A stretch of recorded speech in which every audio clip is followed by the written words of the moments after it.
अस्सलाम वालेकुम बच्चों, कैसे हैं आप? ठीक है, खैरियत से हैं बच्चों। आज इंशाल्लाह एक्सरसाइज 7.3 का क्वेश्चन नंबर 5 के रिमेनिंग पार्ट्स करेंगे।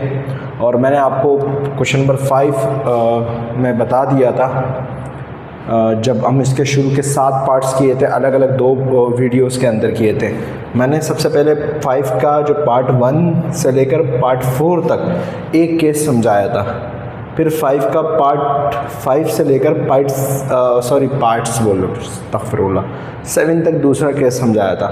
फिर मैंने अभी आपको समझाऊंगा 8 से लेकर, मेरे ख्याल में हैं ये भी 4 पार्ट से 8, 9, 10, 11, 12 लगा लो बेटा। गालिब अभी देख लेते हैं कितने पार्ट्स हैं इसके। यहाँ तक क्लियर है बेटा? इसी के बाद एक और केस समझाऊंगा, उसके बाद एक और केस समझाऊंगा। यानी इन क्वेश्चंस को मैंने 4 से 5 केसेस में डिवाइड किए। सही है। अब बेटा अगर आप लोगों ने इसका क्वेश्चन नंबर 1 नहीं देखा तो उसको देख ले, क्योंकि उसमें 2 फार्मूले ऐड किए हुए थे मैंने, वो आप देख लीजिएगा।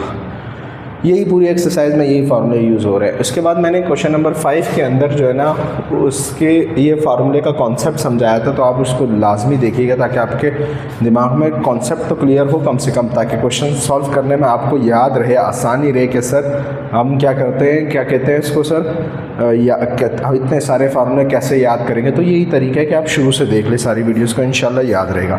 और इन दी एंड मैं इंशाल्लाह ज़रूर इसका हल भी निकाल के दूँगा आपको, टेंशन नॉट।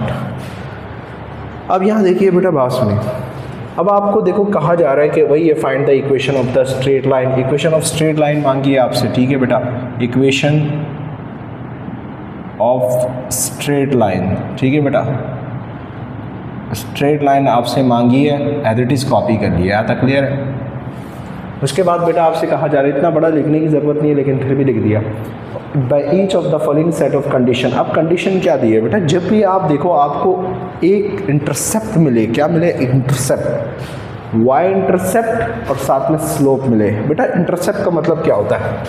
बेटा देखो ये एक्स एक्सीज है, सॉरी वाई एक्सीज है, और ये एक्स एक्सीज है, ये एक्स एक्सीज है और ये वाई एक्सीज है। आपने सुना होगा ना कि एक मिसाइल को इंटरसेप्ट कर लिया, क्या होता है? देखिए ये लाइन अगर जा रही है यूं ऐसे ही, अब देखो बेटा ये पॉइंट इससे टकराया नहीं है, लाइन इससे टकराई है या नहीं टकराई? टकरा गई। या ये लाइन किसकी है? एक्स की। अगर एक्स की ये लाइन एक्स से टकरा गई तो इसका मतलब यहाँ पर वाई क्या हो जाता है? 0 हो जाता है, ठीक? क्योंकि ये जो लाइन है ये भी किसी ना किसी कॉमा से होगी, मान लें कि कॉमा -3 होगा, कुछ भी पॉइंट्स हो गए, करोड़ों पॉइंट्स होंगे इस लाइन के अंदर, लेकिन जैसे एक्स पे टकरा गई तो वहाँ पर वाई 0 हो गया। समझ में आ गए?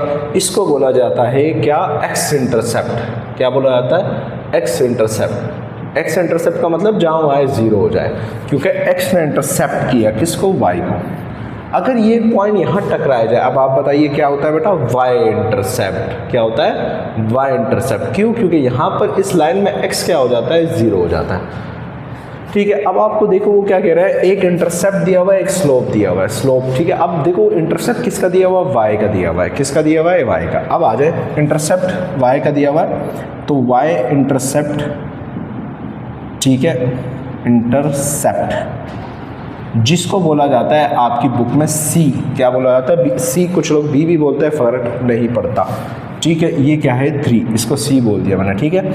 और m का मतलब होता है क्या? यहाँ स्लोप का मतलब होता है m, और ये कितना है? 2, ठीक है? यूजिंग, अब देखो जब भी एक इंटरसेप्ट मिले और एक स्लोप मिले आपको, तो आपने ये वाला फार्मूला यूज़ करना है, slope intercept form. Slope intercept form using slope intercept form. यहाँ तक क्लियर हुआ बेटा?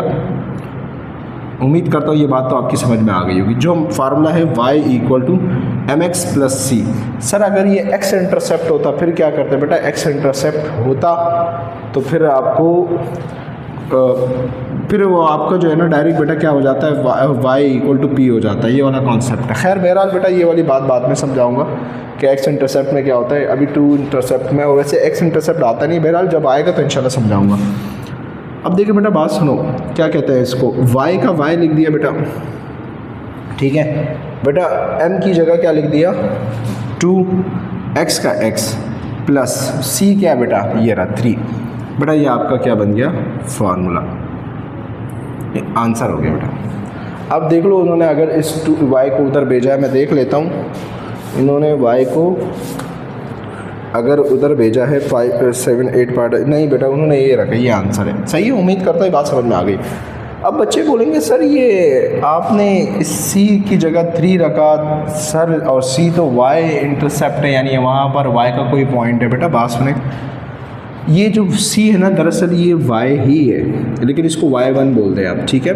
अब मसला क्या है बेटा, ये वाला जो पॉइंट होता है ना ये c, ये फिक्स पॉइंट होता है। क्या होता है? Fix point. अब ये पॉइंट यहाँ पर क्या हो चुका है, क्या हो चुका है बेटा? इंटरसेप्ट हो चुका है, फिक्स हो चुका है। अब दूसरी स्लोप आगे पीछे हिल रही है इसकी, ठीक है। अगर मेरे पास यकीन करें आप, टाइम नहीं है वरना मैं सच बता रहा हूँ, मैं इसकी बाकायदे एनिमेशन वीडियो भी लाजमी मेंशन करता, लेकिन खैर बहरहाल इस साल जो सेकेंड ईयर के स्टूडेंट हो गए अनफॉर्चुनेटली बेचारे इससे महरूम हो गए। खैर इसका दूसरा पार्ट कर लेते हैं बेटा जी। तो बेटा दूसरा पार्ट कॉपी कर लिया, आसान है। देखिए y इंटरसेप्ट, मैंने आपसे कहा था ना एक इंटरसेप्ट मिले, ये y इंटरसेप्ट है, तो जिसको मैंने आपको क्या कहा, y इंटरसेप्ट को क्या कहा जाता है? C कहा जाता है। पहले तो इक्वेशन ऑफ लाइन चाहिए, equation of straight line, S से स्ट्रेट और L से लाइन, ठीक है, ये चाहिए। उसके बाद आपको C दिया हुआ है, C का मतलब y इंटरसेप्ट होता है, ठीक है, जहाँ पर इंटरसेप्ट किया गया है x को, तो वहाँ पर सिर्फ y बचता है, ठीक है। और ये C दरअसल y ही है, लेकिन ये वाला y वेरिएबल है, चेंज होता रहता है, और वो वाला ये जो C है फिक्स होता है, इसलिए हमने इसको y नहीं दिया C दिया ताकि फ़र्क लगे, ठीक है। और m का मतलब यहाँ स्लोप है, स्लोप क्या है? -2/3 है बेटा। यूजिंग, बट टाइम ज़ाया हो रहा है बेटा, बस वही कर रहा हूँ मैं। यूजिंग फार्मूला डायरेक्ट लिख देते हैं, y = mx + c, ये स्लोप इंटरसेप्ट का फार्मूला याद रखिएगा, ठीक है जी।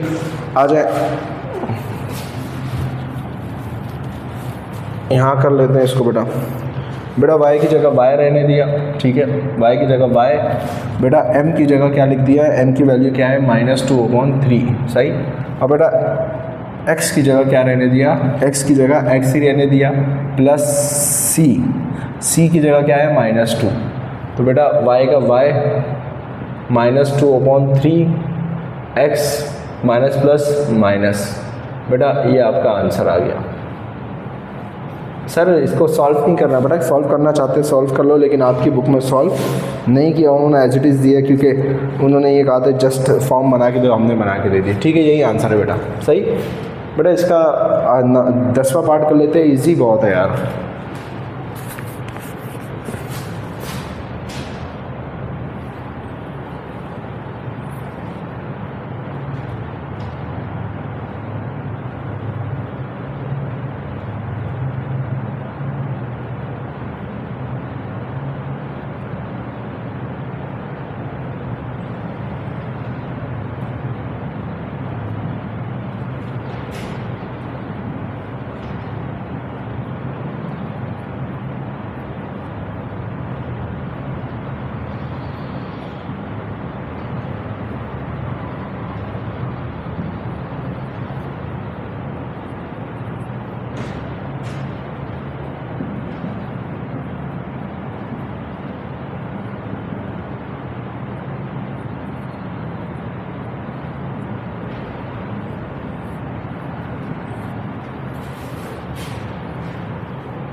जी तो बेटा मैंने 10वां पार्ट भी सॉल्व कर लिया, आसान था, टाइम ज़ाया हो रहा था, मैंने लिख दिया। y इंटरसेप्ट -5 है और जिसको हम c बोलते हैं, और स्लोप m, ये रहा 1/2, इक्वेशन ऑफ स्ट्रेट लाइन निकाली यूजिंग वही फार्मूला यूज़ किया। ये रहा y की जगह y, m की जगह 1/2 लिख दिया, x का x प्लस में है और ये माइनस है, 5 की जगह माइनस रखा तो माइनस प्लस माइनस हो गया, तो ये आ गया आंसर है। बेटा याद है कि यार y इंटरसेप्ट 0 है और स्लोप भी 0 है, तो m भी 0 c भी 0, इक्वेशन ऑफ स्ट्रेट लाइन निकालना है, फार्मूला वही लिख दिया, y का y, m की जगह 0, x का x। प्लस सी की जगह 0, और आपको पता है वाई एक्स क्या होता है, 0 एक्स का क्या होता है 0, और 0 प्लस 0, और ये भी 0, वाई क्या आ गया 0 आ गया। अब मसला पता ही क्या है, ये आप बोलोगे सर ये क्या आ गया, बेटा इट्स नॉट मीन दैट कि ये वाई 0 है, इसको इससे कंपेयर मत करना, ये फिक्स पॉइंट था, समझ में, इंटरसेप्ट ये फिक्स पॉइंट था, इसका मतलब ओरिजिन पे था, और ये y0 का मतलब ये हो गया कि दूसरा जो पॉइंट था, मिसाल के तौर पे आपके पास ये x एक्सिस है, ये यहाँ पर था एक पॉइंट, ठीक है, जो दूसरा पॉइंट था यानी दूसरा जो पॉइंट जो आगे पीछे हो रहा था वो y0 का मतलब क्या होता है, जब x इंटरसेप्ट होता है, ऐसा ही है, x इंटरसेप्ट होता है, जब x इंटरसेप्ट होता है तो वहाँ y क्या हो जाता है 0। अब y0 का मतलब है ये दूसरा लाइन भी इधर ही है, यानी स्लोप ना हिला है झूला है कुछ भी नहीं है, तभी तो 0 है स्लोप, यानी इधर ही है 0, x एक्सिस पे ये लाई कर रहा है। ये एक कॉन्सेप्ट दे रहा था, बहरहाल सॉल्यूशन आपका ये, उम्मीद करता हूँ ये चारों पार्ट समझ में आ गए होंगे। यही केस था, इसका अगला केस अगली वीडियो में होगा। इजाज़त चाहता हूँ, अस्सलाम वालेकुम।